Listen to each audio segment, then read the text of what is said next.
Você sabia que aquele cafezinho diário pode estar ligado ao aumento do bruxismo? Pois é, um dos questionamentos mais comuns é sobre o consumo de cafeína. Será que ela pode piorar o bruxismo? E a resposta é sim. E isso é comprovado por estudos científicos. Primeiro, a cafeína aumenta o estado de alerta.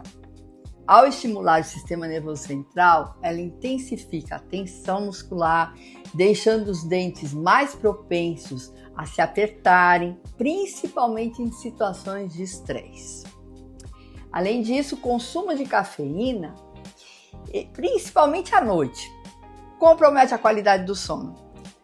Como o bruxismo está ligado a distúrbios do descanso, essa relação se torna ainda mais evidente. Vale lembrar que a sensibilidade à cafeína varia de pessoa para pessoa. Algumas toleram bem o consumo regular, mas para muitas ela intensifica os sintomas do bruxismo.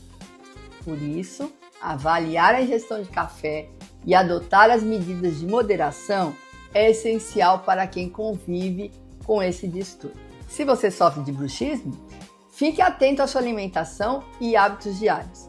Pequenas mudanças podem ajudar a controlar os sintomas e melhorar a qualidade do sono.